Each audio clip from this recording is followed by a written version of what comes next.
everybody. We are back once again with Artisans Table Talk, and today I would like to welcome Gary Schmidt. Gary has agreed to come in and sit for a little grillin' today, but I wanted to just take a moment to say I had the pleasure of taking a class a couple years ago with him, and I have to tell you, he is incredibly talented, super nice, super sweet, but incredibly talented. I mean, just the drawing off the cuff was just amazing. It's just to watch somebody with that much talent. Thank you. I'm glad you enjoyed the lessons. I did. I really enjoyed them. Yeah, it was enlightening at how much I did not know. But but anyway, we're going to talk a little bit today about his career and his art journey. And we're going to share some information at the end about a possible workshop. So tell me, what was your art journey? How did you begin, and what was your career like? Oh well, I was always fairly good at drawing. Okay. And my mother was a great proponent of my continuing art career. But I was really into architecture. When I started college, I was in architecture school at Kent State University until my math ability caught up with my artistic ability, and I moved over into painting. Okay. So I have a BFA from painting at Kent State University, and that's all I had, and had a regular kind of life after that. And then I met my lovely wife and decided, since she was a teacher, if I would become a teacher, it would be great. We'd have a wonderful life, and we have. And I really enjoy teaching, so I taught for about 25 years. 25 years. So did you teach? Mostly elementary school. Elementary school. But I taught all the way from elementary through high school. Oh, okay. All right. I bet that was. I bet high school was interesting. It was. He laughs. It was interesting, but after you've been able to handle a group of kindergartners, everything else is easy after that. That is true. Yes, yeah. I can imagine a group of kindergartners with paint would be yes. would be quite the handful. Yes. So like I was saying earlier, I had an opportunity to take a drawing class. So Gary, like so many of our artists, works in multiple medium, and we've got a few of his paintings here that I would like to have him talk about, and especially this one in the back here. I'm fascinated by this one. I just love it. So I'm just kind of curious as to what your thought process was on that one. On that one, well, I've had, actually many years ago, about 20 years ago, I did a linoleum cutting workshop in my classroom, and I just started doing that freehand without any drawings or anything else. And so it was only about this big, and I printed it black and white, and everybody else managed, hopefully, not to cut themselves to pieces when they were doing this. And so I had it on my wall for years and years and years, and I always liked the design of it. And so one day I just said I was going to do a painting of it, and so the painting came out like that. So that's how the very painting quickly, came about. just from this little Yeah. print, and that was just freehand, just to show them how to cut.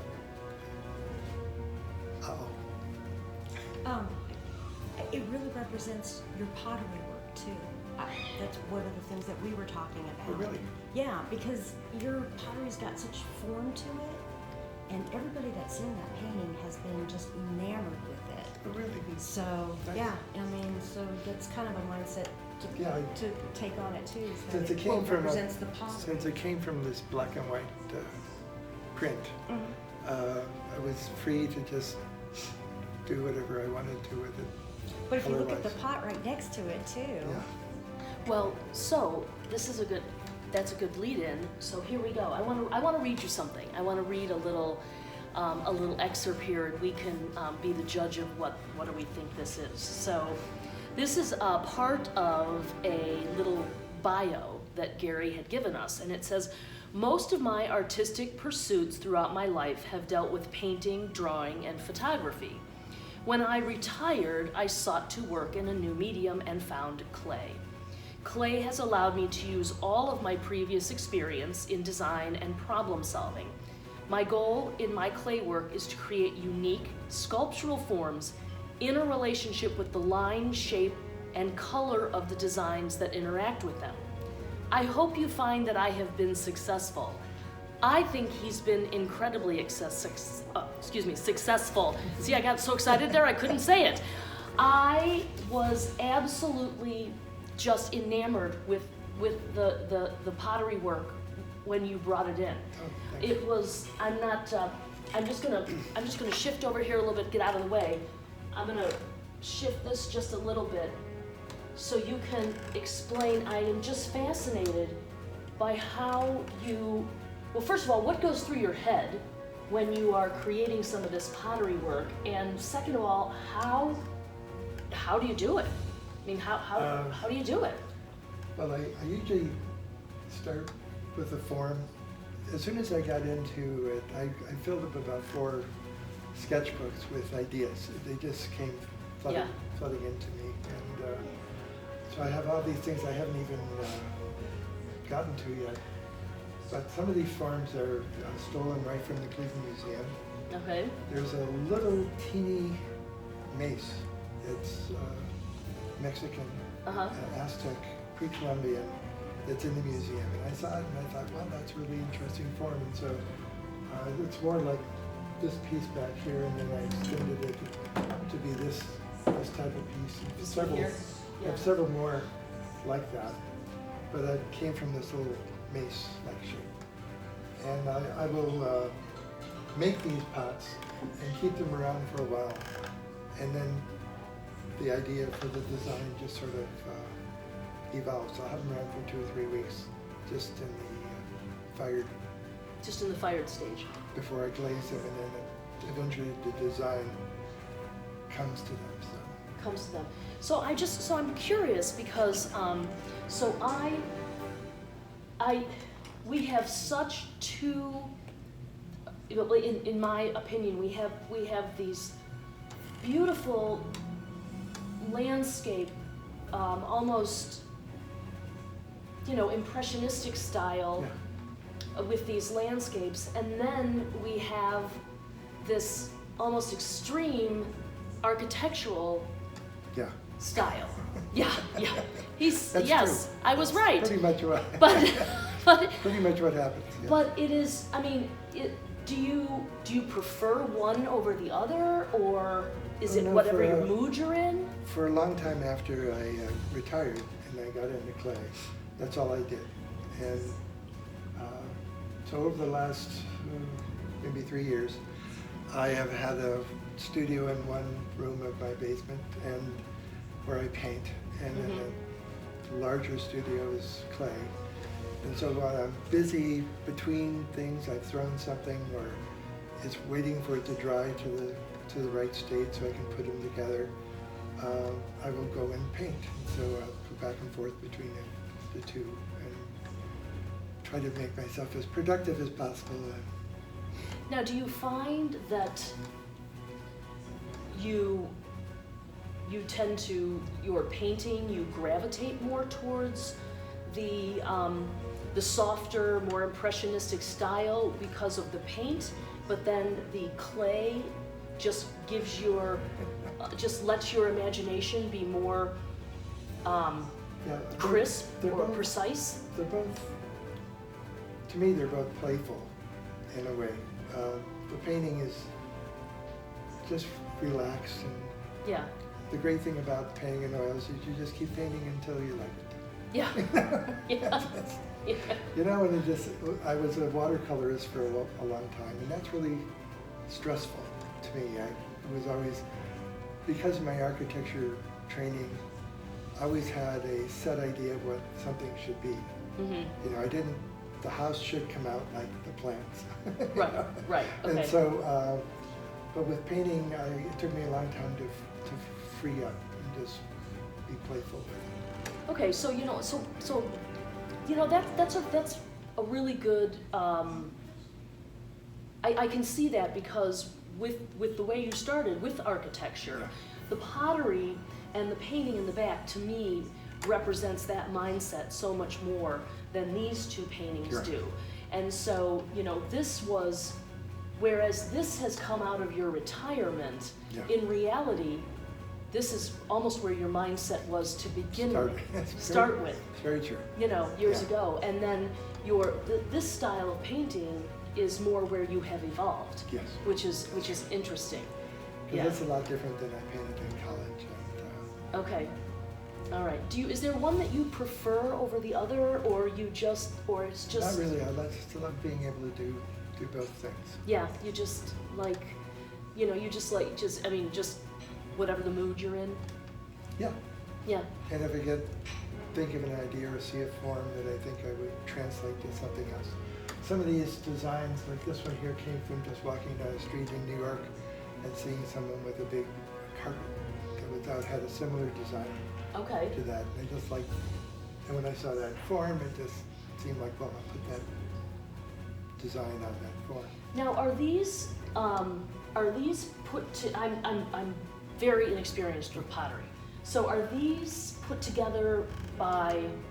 I'm rolling out a slab of clay and Okay. cutting it and joining them together. Okay, all right, so it's put together that way. Very interesting. I don't know how well you guys can see these. I'm gonna move very carefully.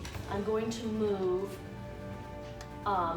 this one forward here because this one is just, I don't know if you can see this a little bit better, but it's just very, I think it's a very unique form. It's that a- I yeah. come up with. it's a very unique form. It really is. I really enjoyed. You know, I've always thought of it this way, but a few people, when it's been in gallery shows, will show it this way. Mm-hmm. And that really surprised me when I walked in, that it was displayed this way more prominently than this way. Interesting. But yeah. I did several of this type of design, and I'll probably go back and do more because I'm liking it more and more. Well, whenever I see a piece of a decorative piece of whatever it would be, maybe pottery, maybe a lamp, maybe, you know, just a structure of some sort, I always I really like it when you have to walk around Yeah, the piece, you know, because it's supposed to be sculpture.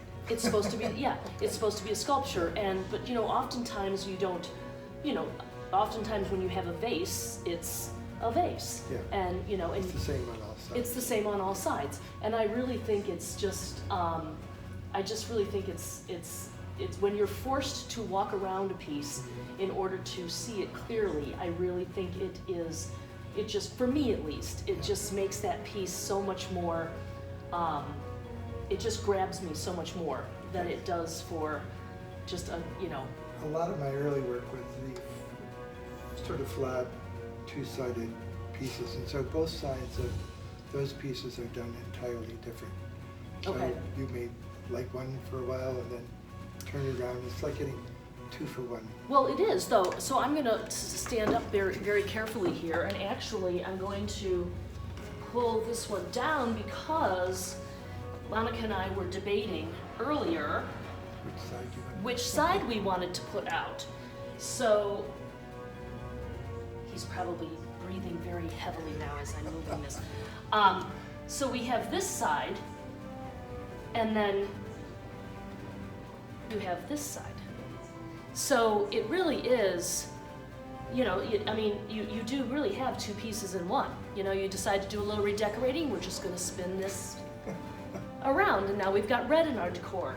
I just think they're fascinating. I really Thank you. do think they're just amazing work. I really was very, just really they caught me when they came in. And I would say that you've been very successful Well, thank you very much. with your ability to create unique sculptural forms in a relationship with line, shape, and color of the designs that interact with them. I would say that he's been incredibly successful with this. So, but one more question I wanted to ask you. I've been asking certain people this, and it's come up a time or two, and it was presented to me. And I think you were here at First Friday when we talked about this with some other artists.